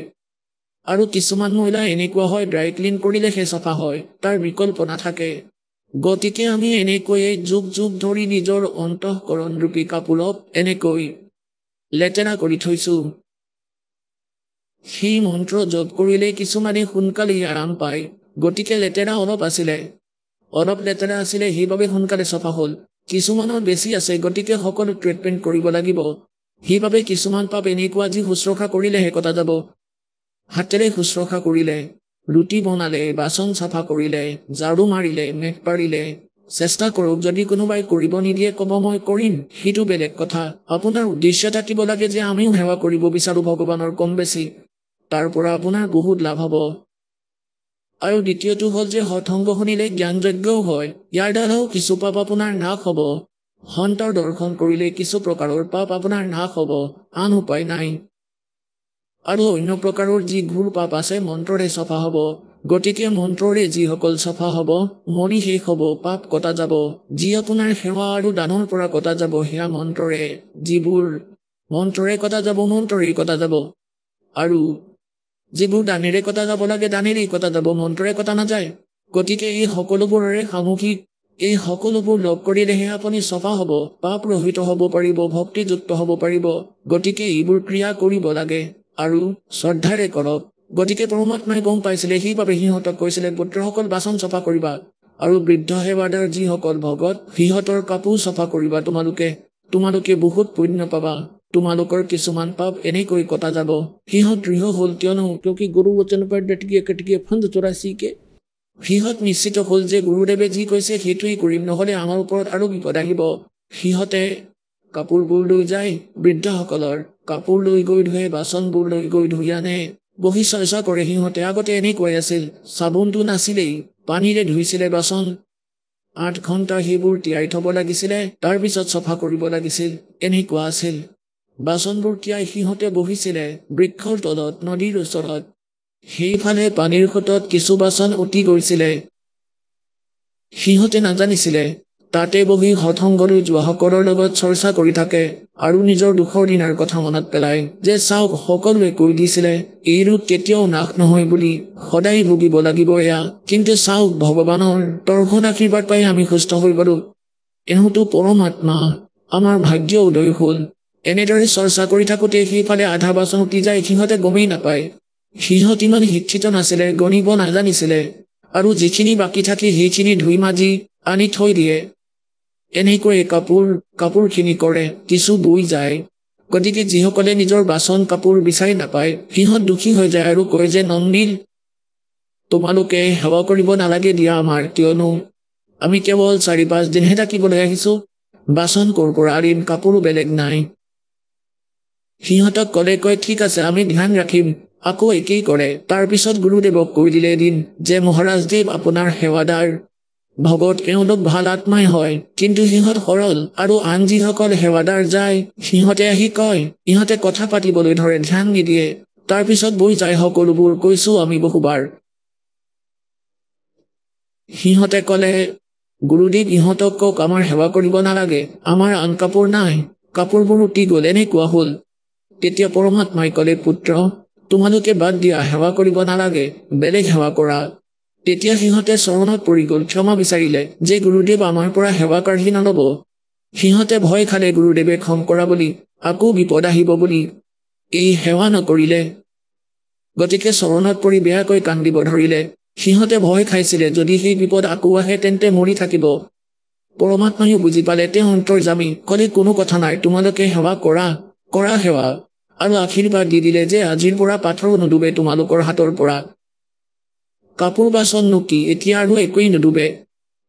গতিকে পৰমাত্মাই সেই আশীৰ্বাদ দি দিলে। আগতে কাঁহৰ ধাতু আছিলে, কাঁহৰ ধাতু আছিলে, তাৰে থালি বাচন বনাইছিল আৰু সেয়া পানীত ডুবে নুডুবাকৈ নাথাকেই।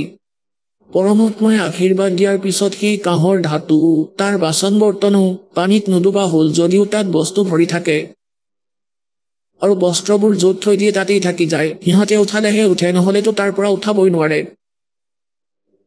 আন লগতে চেষ্টা কৰিছিলে, এখন কাপোৰ 3জন মানে ধৰে, তথাপিও উঠাব নোৱাৰে। কিন্তু সিহঁতে ধৰিলেই উঠি আহে। তেতিয়া সিহঁতে ক'লে গুৰুদেৱে ইহঁতক শক্তি দি দিলে, যাদু দি দিলে ইহঁতৰ হাতত। দাসৰ কোৱাৰ ভাৱ এইটো যে তাৰপিছত কি হ'ল, যি সময় অলপ আছে, গতিকে সংক্ষিপ্ততে কম। গতিকে যেতিয়া লংকালৈ যাবলৈ শ্ৰীৰামচন্দ্ৰদেৱ যাব বিচাৰিছিল, সীতা দেৱীক তাৰ পৰা ৰক্ষা কৰি আনিবলৈ, তেওঁৰ সন্মুখত সমস্যা আহিল যে সমুদ্ৰত ৰাস্তা নাই, সৈন্যক কেনেদৰে লৈ যাব। সেই সময়ত আপোনালোকে চিৰিয়েলটো দেখিছে চাগে, তাত এবুকু পানীত থিয় হৈ শ্ৰীৰামে 3 দিন তপস্যা কৰিছিল সমুদ্ৰক যে মোক ৰাস্তা দিয়া। যেতিয়া সমুদ্ৰই ৰাস্তা নিদিলে, কোৱা হয় লক্ষ্মণক কৈছিলে, লক্ষ্মণ মোক অগ্নিবাণডাল দিয়া, এই বদমাছে মোৰ মুখৰ কথা নামানিব। যেতিয়া সেই কাঁড়ডাল সমুদ্ৰলৈ মাৰিব বিচাৰিছিলে অগ্নিবাণডাল, তেতিয়া সমুদ্ৰই ৰূপ ধাৰণ কৰি ব্ৰাহ্মণ এজনৰ ৰূপ ধাৰণ কৰি বাহিৰলৈ আহিল আৰু ক'লে, প্ৰভু হে মালিক, মোক নজ্বলাব, সমগ্ৰ পৃথিৱীৰ ভাৰসাম্য বেয়া হৈ যাব। ইয়াৰ ভিতৰত নাজানো কিমান জীৱই বসবাস কৰি আছে, শৰণ পাইছে, সকলো নষ্ট হ'ব, আপুনিও পাপৰ ভাগী হ'ব। এটা ইমান ডাঙৰ গাঁত হৈ যাব, আপুনি তেতিয়া কোনো প্ৰকাৰে যাব নোৱাৰিব। আপুনি এনেকুৱা এটা কাম কৰক যাতে সাপো মৰক আৰু লাঠিও নাভাঙক। শ্ৰীৰামচন্দ্ৰদেৱে ক'লে, কোৱা সেইটো কেনেকুৱা ধৰণৰ উপায়, কোৱা মোক। আপোনাৰ সৈন্যৰ মাজত নল আৰু নীল নামৰ 2জন আপোনাৰ সৈন্যৰ ভিতৰত আছে, শিল্পকাৰো হয় তেওঁলোকে নিজৰ গুৰুদেৱৰ পৰা প্ৰাপ্ত কৰা এক শক্তি আছে হাতত, তেওঁলোকৰ হাতত পাথৰো ডুব নাখায়। আপুনি সিহঁতৰ সহযোগ লওক। নল আৰু নীলক মতা হ'ল। নল নীলক সুধিলে যে তোমালোকৰ হাতত এনেকুৱা কিবা শক্তি আছে। সেইদিনা সিহঁত গৰ্বিত হ'ল, অহংকাৰ হ'ল সিহঁতৰো যে হয় আছে। তেন্তে কিবা ট্ৰাইল দেখুওৱা। নল নীলে এটা পাথৰ উঠায়, 2জনে এটা পাথৰ উঠালে আৰু থলে, দুয়োটাই ডুবিল। আকৌ উঠাই আনিলে, সি দুটাও ডুবিল। সিহঁত দুবিধাত পৰিল যে কি হ'ল আজি আমাৰ লগত। সিহঁতৰ মনলৈ এইটো ভ্ৰম আহিল, সিহঁতৰ মনত অহংকাৰ আহিল যে যদি আমি গুৰুদেৱক প্ৰাৰ্থনা জনাওঁ, তেন্তে ভাবিব যে ইহঁতে শক্তি আনৰ পৰা লয়, ইহঁতৰ নাই। মানে সিহঁতৰ মনত এনেকুৱা দোষ গুৰুদেৱৰ প্ৰতি আহিল। গতিকে পৰমাত্মাই কয়, সেই সময়ত সেইজনে ক'লে, কি নাম আছিলে, বিপ্ল ৰূপধাৰী সমুদ্ৰই ক'লে যে নন্দীন, তোমালোকে আজি আচৰিত কৰি দিলা, আজি তোমালোকে গুৰুদেৱক মনত নেপেলালা, সেইবাবে তোমালোকৰ ই হানি হ'ল। মনত পেলোৱা তোমালোকৰ সেই গুৰুদেৱক মনত পেলাইহে কিবা কাম কৰিব লাগে, তেতিয়াহে সফল হয়। নল নীলেও বুজি পালে এই কথা। গতিকে পুণ্যাত্মাসকল, পৰমাত্মাই কয় कि जैसे माता गर्भ को रखे यतन बना और ठेस लगे तो छन होए, तेरी ऐसे भक्ति जावे। যেনেকৈ কোনো ভনীয়ে গৰ্ভধাৰণ কৰিলে তেওঁহে জানে কেনেকৈ সাৱধানে চলিব লাগে। ৰাতি বাগৰ সলালে ভয় খাই যাতে কষ্ট নাপায়, মোৰ লাডৰ যাতে একো কষ্ট নহয়, চলা ফুৰা কৰিলেও বহুত সাৱধান হয় যাতে ভৰিখন পিছল নাখায় আৰু মোৰ গৰ্ভ নাশ নহয়। গতিকে কোৱা হয়, যিদিনাখনে এই সৎভক্তি পূৰ্ণ সন্তৰ পৰা পাবা, তেতিয়া ভক্তিৰূপী এনেকুৱা লাল আপোনাৰ আত্মাৰ মাজত বনিবলৈ আৰম্ভ কৰে আৰু সেইটোলৈ ইমান সাৱধানে চলিব লাগিব যেনেকৈ माता गर्भ को रखे यतन बना और ठेस लगे तो छन होए, तेरी ऐसे भक्ति जावे। নাশ হৈ যাব ভক্তিৰ। তাৰপিছত কান্দি থাকে সেই ভনীয়ে, তেওঁৰ পেট নভৰে, যাৰ গৰ্ভ নাশ হয়। তাৰপিছত আকৌ গৰ্ভধাৰণ কৰক বা নকৰক। সেইবাবে পুণ্যাত্মাসকল, নল নীলে এনেকুৱা ভুল কৰিলে, তাৰ শাস্তিও পালে। তাৰপিছত পৰমাত্মাক মনত পেলালে।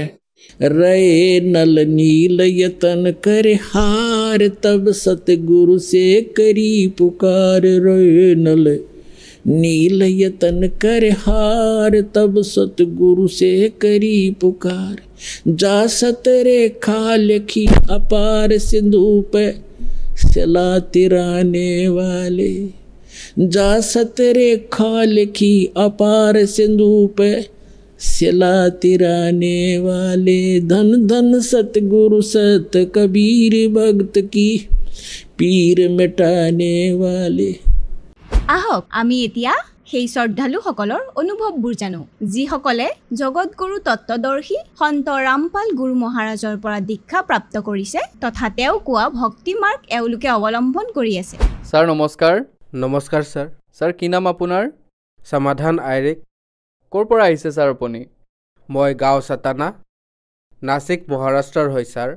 স্যাৰ সন্ত ৰামপালদেৱ মহাৰাজৰ পৰা নাম দীক্ষা লোৱাৰ আগতে আপুনি কি ভক্তি সাধনা কৰিছিলে? স্যাৰ মই মহাৰাষ্ট্ৰৰ হোৱাৰ বাবে মই ৱাৰকাৰী সম্প্ৰদায়ৰ মুখ ধৰি তৃতীয়টো জেনেৰেশ্যন হয় আমাৰ যি ৱাৰকাৰী সম্প্ৰদায়ত চলি আহিছে। মোৰ ককা আছিলে দেউতা আৰু মই সকলো ৱাৰকাৰী সম্প্ৰদায়ত আমাৰ বিথপ নয়নেশ্বৰ টোকা যাক আমি পুজিছিলোঁ স্যাৰ। তাৰপিছত স্যাৰ মই ৱাৰকাৰী সম্প্ৰদায়ক এৰি আকৌ 1994ত মই যেতিয়া ৰাধাস্বামী পন্থৰ লগত জড়িত হ'লোঁ তেতিয়া পঞ্চম শ্ৰেণীত আছিলোঁ। তেতিয়া তাত বহুত ভক্তি কৰিলোঁ। তাৰপিছত 1996ত মোক মোৰ দেউতাই ডনেট কৰিব খুজিছিলে মানে ভেট কৰিব খুজিছিলে ৰাধাস্বামী পন্থত প্ৰচাৰকৰ ৰূপত। তাৰপিছত 3-4 মাহ প্ৰেক্টিছ কৰি মই ৰাধাস্বামী পন্থত এজন প্ৰচাৰকৰ ৰূপত যাক বালচন্দ বুলি কয় ৰাধাস্বামী পন্থত তাৰ মই প্ৰচাৰক হ'লোঁ কমচে কম 2014লৈকে। স্যাৰ আপুনি কৈছে যে আপুনি আগতে সকলো ধৰণৰ পূজা কৰিছিলে তাৰপিছত আপোনাৰ দেউতাই ৰাধাস্বামী পন্থত আপোনাক ডনেট কৰিলে তাৰপিছত আপুনি ৰাধাস্বামী পন্থত প্ৰচাৰক ৰূপে কাম কৰিলে। গতিকে স্যাৰ মই আপোনাৰ পৰা জানিব বিচাৰিম ৰাধাস্বামী পন্থত আপুনি এজন প্ৰচাৰকৰ ৰূপত এক প্ৰকাৰে ক'ব গ'লে আপুনি এটা সন্তৰ পদবী পাইছিলে আপুনি এজন প্ৰচাৰকৰ কাম কৰি আছিলে। গতিকে স্যাৰ তাৰ পিছতো আপুনি সন্ত ৰামপালদেৱ মহাৰাজৰ পৰা নাম দীক্ষা লোৱা কিয় প্ৰয়োজন হ'ল? স্যাৰ কথাটো এনেকুৱা যেতিয়া মই ৰাধাস্বামী পন্থত আছিলোঁ তেতিয়া বাণীটো কবিৰ পৰমেশ্বৰৰে কোৱা হৈছিলে যেনে ধৰক কৈছিলে যে মনুষ্য জীৱন দুৰ্লভ হে মিলে না বাৰম্বাৰ জেছে তৰবৰ সে পাত্তা তুত গিৰে বহু না লগতে দাৰ। গতিকে মোৰ মনত এটা কুৱেশ্যন হ'ল মানে প্ৰত্যেকটো সৎসংগতে এই বাণীটো কোৱা হৈছিলে যে মনুষ্য জীৱন মানুহে এবাৰেই পায় তাৰপিছত বেলেগকৈ 84টা যোনিত যাব লাগে যিয়ে পাপ কৰে তাৰ পাপৰ ফল বেলেগকৈ আৰু পুণ্যৰ বেলেগকৈ পায়। গতিকে এইটো গম পোৱা নাছিলোঁ যে কবিৰ চাহেবৰ বহুত বাণী আছে তাৰ ভিতৰত লিখা আছে যে পৃথিৱীলৈ এবাৰত এজনেই সন্ত হয় আৰু তেওঁৰ সমান কোনেও হ'ব নোৱাৰে। গতিকে তেওঁক মই বিচাৰি আছিলোঁ যে যদি এনেকুৱা যদি আন কোনোবা সন্ত আছে তেওঁক মই একেধাৰে বিচাৰিয়ে আছিলোঁ। গতিকে সেই সময়ত মই সন্ত ৰামপালদেৱ মহাৰাজে লিখা যি জ্ঞান গংগা কিতাপখন আছে সেইখন মই 13 ডিচেম্বৰ 2013ত পালোঁ ছাৰ। তেতিয়া সেইখন মই পঢ়িলোঁ কমচে কম 2-2.5 মাহ মই পঢ়িলোঁ। তাৰ ওপৰত লিখা আছিল যে অমুকটো চেনেলত ইমান সময়ত সন্ত ৰামপালদেৱ মহাৰাজৰ অনুষ্ঠান আহে। তেতিয়া মই সেই অনুষ্ঠানটো নিজেই চালোঁ। চোৱাৰ পিছত যেতিয়া মানে প্ৰথমে অদ্ভুত লাগিছিলে যেনে ধৰক কবিৰ চাহেব নিজে ভগৱান হয় তেওঁৰ সমান কবিৰ চাহেবে সমগ্ৰ সৃষ্টি ৰচনা কৰিছে সেয়া হজম কৰিব পৰা নাছিলোঁ। কিন্তু লাহে লাহে যেতিয়া মই সৎসংগ চাব ধৰিলোঁ কথা শুনি থাকিলোঁ সন্ত ৰামপালদেৱ মহাৰাজৰ তেতিয়া মই গম পালোঁ যে সঁচাকৈয়ে কবিৰ চাহেব পূৰ্ণ পৰমাত্মা হয়। তাৰপিছত মনতে এটা জিজ্ঞাসা আহিল যে কিয়নো মই সন্ত ৰামপালদেৱ মহাৰাজৰ সৈতে জড়িত নহওঁ। তাৰপিছত মই কি কৰিলোঁ যে টিভিৰ যে তলত যি শাৰী আহে যাৰ ওপৰত নম্বৰ লিখা থাকে তেতিয়া সেই নম্বৰত ডাইল কৰিলোঁ। গতিকে 7 ফেব্ৰুৱাৰী 2014ত মই সন্ত ৰামপালদেৱ মহাৰাজৰ পৰা গুৰুমন্ত্ৰ প্ৰাপ্ত কৰিলোঁ। ছাৰ আপুনি কৈছে যে আপুনি আগতে ৰাধাস্বামী পন্থত প্ৰচাৰক ৰূপে কাম কৰিছিলে আৰু এতিয়া আপুনি সন্ত ৰামপালদেৱ মহাৰাজৰ পৰা নাম দীক্ষা লৈছে। গতিকে ছাৰ মই আপোনাৰ পৰা এইটো জানিব বিচাৰিম যে আপুনি সন্ত ৰামপালদেৱ মহাৰাজৰ জ্ঞানত আৰু ৰাধাস্বামী পন্থৰ জ্ঞানৰ মাজত কি ভিন্নতা দেখিলে? আটাইতকৈ ডাঙৰ ভিন্নতাটো এইটোৱে যে ৰাধাস্বামী পন্থৰ প্ৰচাৰক হোৱাৰ বাবে মই নিজেই মানুহক কৈছিলোঁ আৰু আমাৰ ৰাধাস্বামী পন্থত গুৰু আছিলে ঠাকুৰ সিং মহাৰাজ তেওঁ কৈছিলে যে পৰমাত্মা নিৰাকাৰ হয় তেওঁ বডিলেছ মানে তেওঁৰ বডি নাই আৰু সন্ত ৰামপালদেৱ মহাৰাজে কয় যে পৰমাত্মা সাকাৰ হয় শৰীৰ হয় মনুষ্য সদৃশ হয় হিন্দু ধৰ্মৰ যি অথেণ্টিক গ্ৰন্থ আছে তাৰ ভিতৰত লিখিছে যে পৰমাত্মা সশৰীৰ হয়, তেওঁ এজন মনুষ্যৰ দৰেই হয়। এইটো পাৰ্থক্য আছে। আৰু দ্বিতীয়টো হ'ল পূজাৰ বিধি, যি ৰাধাস্বামী পন্থত ৩ ঘণ্টা বহি ধ্যান কৰিব লাগিছিলে আৰু 1 ঘণ্টা 2খন কাণত এনেকৈ আঙুলিৰে টিপি কাণ বন্ধ কৰি ভিতৰৰ যি শব্দ সেয়া শুনিব কৈছিলে। আৰু এইবোৰ কথাই কৰবাত নহয় কৰবাত মানে ৰাধাস্বামী পন্থত ভাল নালাগিল। আৰু সন্ত ৰামপালদেৱ মহাৰাজে যি জ্ঞান দিছিলে সেয়া বেদৰ অনুসাৰে দিছিলে। আৰু য'ত নেকি ৰাধাস্বামী পন্থত নাটো কিবা গীতাৰ আধাৰ লোৱা হয়, তেওঁলোকেতো কেৱল শুনি অহা আৰু কবিৰ পৰমাত্মাৰ বাণীৰ অলপ চলপ বিশ্লেষণ কয়। য'ত সন্ত ৰামপালদেৱ মহাৰাজে 4 বেদ আৰু 18 পুৰাণৰ তাৰ যি সাৰমৰ্ম উলিয়াই আৰু যি শাস্ত্ৰ শুদ্ধ জ্ঞান হয় সেয়া কয়। এইটো পাৰ্থক্য পালোঁ। ৰাধাস্বামী পন্থত আমাৰ যেতিয়াই কিবা সমস্যা হৈছিলে, যেতিয়া আমি আমাৰ গুৰুদেৱক সুধিছিলোঁ সন্ত ঠাকৰ সিং মহাৰাজক যে আমাৰ প্ৰব্লেম কিয় হৈ আছে গুৰুদেৱ, তেতিয়া তেওঁ কৈছিলে যে পুত্ৰ এই প্ৰব্লেম পাপ কৰ্মৰ দণ্ড যি হয় সেয়া ভুগিলেহে সমাপ্ত হয়। য'ত নেকি সন্ত ৰামপালদেৱ মহাৰাজে আৰু আমাৰ বেদ য'ত লিখা হৈছে যে পৰম সন্ত ৰামপালদেৱ মহাৰাজে কয় যে পূৰ্ণ সন্ত যি হয় তেওঁ পাপ ডাঙৰতকৈ ডাঙৰ পাপ কৰ্মকো তেওঁ কাটিব পাৰে। আৰু বেদত তাৰ প্ৰমাণো আছে। সন্ত ৰামপালদেৱ মহাৰাজে বেদ অনুসৰি কয় যে পূৰ্ণ পৰমাত্মা সাধকৰ যদি আয়ুস কমো হয় তথাপিও তেওঁ নিজৰ এয়া আয়ুস বঢ়াব পাৰে আৰু ডাঙৰতকৈ ডাঙৰ পাপো কাটি দিব পাৰে। ছাৰ, যিহেতু সকলোৱে জানে যে হিন্দু ধৰ্মত এটা মান্যতা আছে যে গুৰু সলাব নালাগে, গুৰু সলোৱাটো পাপ, গতিকে ছাৰ প্ৰথমে আপুনি ৰাধাস্বামী পন্থৰ সন্ত ঠাকৰ সিং মহাৰাজৰ পৰা আপুনি নাম দীক্ষা লৈ থৈছিলে আৰু এতিয়া আপুনি সন্ত ৰামপালদেৱ মহাৰাজক গুৰু বনাইছে। গতিকে ছাৰ আপুনি নাভাবে নেকি কৰবাত নহয় কৰবাত আপুনি গুৰু সলাই পাপ কৰিলে? নহয় ছাৰ, মোৰতো এনেকুৱা একেবাৰেই নালাগে। যদি উদাহৰণ দিব বিচাৰো, এজন গাঁৱৰ ডক্তৰ আছে, ফেমিলি ডক্তৰ আছে। যদি মোৰ জ্বৰ হৈছে, জ্বৰ যদি ভাল নহয়, তেতিয়া ডক্তৰে মোক এদিন দুদিন তাত ৰাখিব আৰু নেক্সট দিনা ক'ব যে ভাই তোমাৰ জ্বৰ ভাল হোৱা নাই, তুমি বেলেগ ডক্তৰৰ ওচৰলৈ যোৱা। আৰু যদি তাতো ভাল নহয় তেতিয়া বেলেগ ডক্তৰ এজনলৈ ৰেফাৰ কৰি দিয়ে। সেই প্ৰকাৰে যদি এজন সন্তৰ পৰা যদি আমি পূৰ্ণ জ্ঞান আৰু বিশ্বাস বেদৰ সৈতে মেটচ নকৰে তেতিয়া গুৰু সলোৱা পাপ নহয়। যেনে দত্তাত্ৰেয়ে 24জন গুৰু ধৰিছিল। গতিকে এই ধৰণে মোৰ নালাগে যে গুৰু সলোৱাটো পাপ হয়। ছাৰ, এয়াটো হ'ল জ্ঞানৰ কথা, কিন্তু ছাৰ মই আপোনাৰ পৰা এইটো জানিব বিচাৰিম যে যেতিয়া আপুনি সন্ত ৰামপালদেৱ মহাৰাজৰ পৰা নাম দীক্ষা ল'লে, তেন্তে সন্ত ৰামপালদেৱ মহাৰাজৰ পৰা নাম দীক্ষা লোৱাৰ পিছত তেওঁ দিয়া ভক্তি কৰাৰ পিছত আপুনি আধ্যাত্মিক লাভো পালেনে? হয়, নিশ্চয় ছাৰ। আটাইতকৈ ডাঙৰ আধ্যাত্মিক লাভ মুক্তিৰ যি মাৰ্গ আছে। ৰাধাস্বামী পন্থত কৈছিলে কেৱল মুক্তি মুক্তি মুক্তি, কিন্তু মুক্তিৰ কোনো খা খবৰ নাছিল। কিন্তু সন্ত ৰামপালদেৱ মহাৰাজৰ শৰণত অহাৰ পিছত আমি চিয়ৰ হ'লো যে আমাৰ 100% মুক্তি হ'বই হ'ব। আৰু দ্বিতীয়টো লাভ হ'ল যে সন্ত ৰামপালদেৱ মহাৰাজৰ শৰণলৈ অহাৰ পিছত আগতে মানসিক ৰোগত মই বহুত অশান্তিত আছিলোঁ।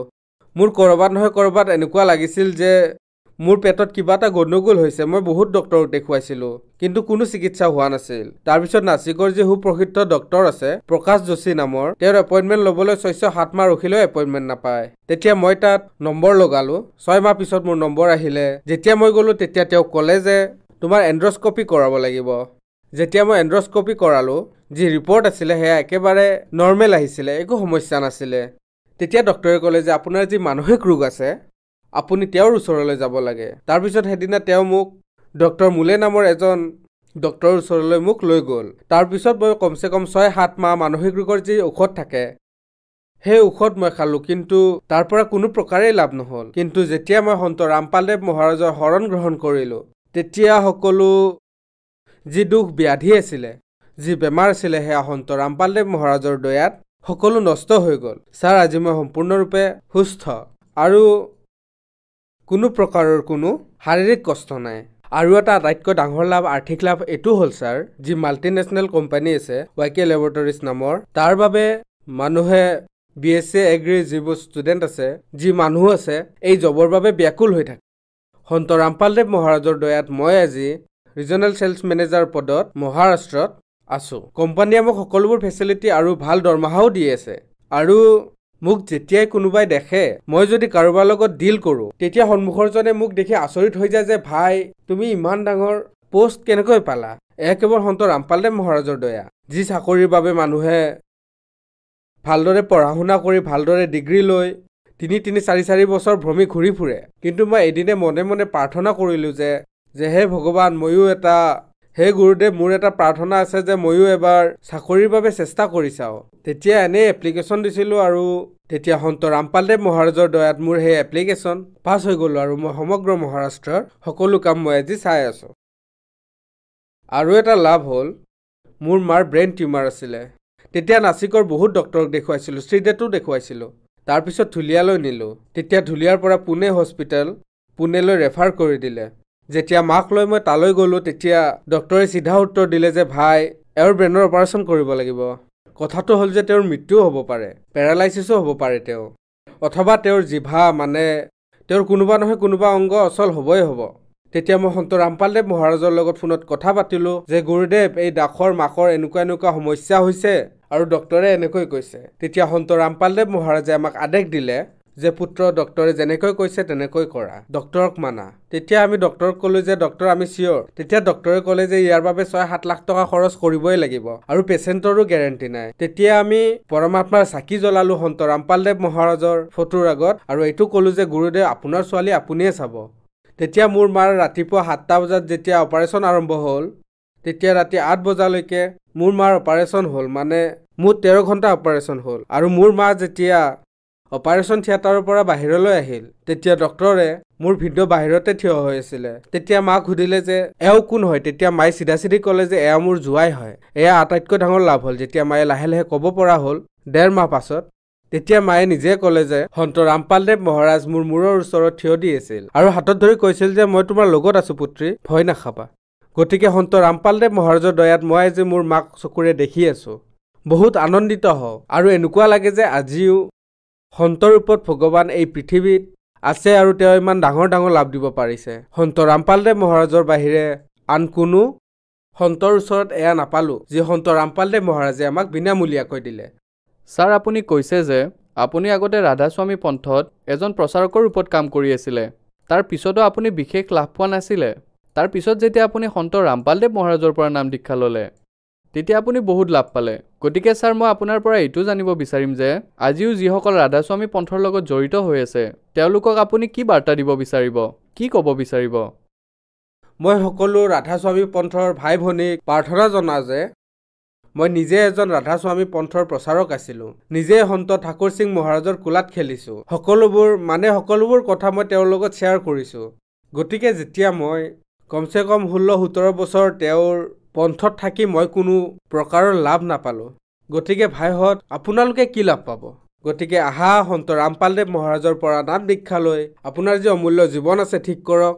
আৰু সাক্ষাৎ ভগৱানৰ ৰূপত সন্ত ৰামপালদেৱ মহাৰাজ প্ৰাইম টাইমত পৃথিৱীলৈ আহিছে। গতিকে আহক, তেওঁৰ পৰা নাম দীক্ষা গ্ৰহণ কৰক আৰু নিজৰ জীৱন সফল কৰক। ছাৰ, যিসকল ব্যক্তিয়ে সন্ত ৰামপালদেৱ মহাৰাজৰ পৰা নাম দীক্ষা ল'ব বিচাৰিব, তেওঁলোকে নাম দীক্ষা কেনেকৈ ল'ব পাৰিব? সন্ত ৰামপালদেৱ মহাৰাজৰ প্ৰবচন বহুতটা টিভি চেনেলত আহে। তাতে এটা শাৰী আহে, সেই শাৰীত কেইটামান নম্বৰ, যি নম্বৰ কণ্টেক্ট নম্বৰ দিয়া আছে, তাতে কল কৰি প্ৰত্যেক ডিষ্ট্ৰিক্টত, মানে মহাৰাষ্ট্ৰ হওক, গুজৰাট হওক, মানে প্ৰত্যেক ৰাজ্যতে, প্ৰত্যেকটো ডিষ্ট্ৰিক্টতে সন্ত ৰামপালদেৱ মহাৰাজৰ দ্বাৰা নামদান কেন্দ্ৰ খোলা হৈছে। আপোনালোকে তাতে কণ্টেক্ট কৰি নাম দীক্ষা প্ৰাপ্ত কৰিব পাৰে। ছাৰ, আপুনি মহাৰাষ্ট্ৰৰ মানুহবোৰক নিজৰ মাৰাঠী भाषात কি ক'ব বিচাৰিব? मी सगळ्या भाविक भक्तांना मराठीत एकच प्रार्थना करतोय की मनुष्य जन्म हा परत परत मिळणार नाही आहे. कारण एक तुकाराम महाराजांचं एक अभंग आहे, नको नको मना गुंतू माया जाळी, काल आला जवळी ग्रासावा, या काळाची ही उडी पडेल बा जेव्हा, सोडविना तेव्हा माय बाप. जर काळाची उडी, मग संत तुकाराम महाराजांना काळ या शब्दाची वापरायची काय गरज पडली? तर त्याच्यामुळे मी सगळ्यांना प्रार्थना करतो की काळाची उडी केव्हा पडेल, कधी पडेल, कोणावर पडेल, काही सांगता येत नाही. त्याच्यामुळे सगळ्या भाविक भक्तांना, महाराष्ट्रवासीयांना दासाची करबद्ध प्रार्थना आहे हात जोडून की प्रत्येकाने संत रामपालजी महाराजांच्या शरणेतून आपल्या मनुष्य जीवनाचं कल्याण करावे, ही सगळ्यांना हात जोडून प्रार्थना. হয়, বহুত বহুত ধন্যবাদ सत साहेब.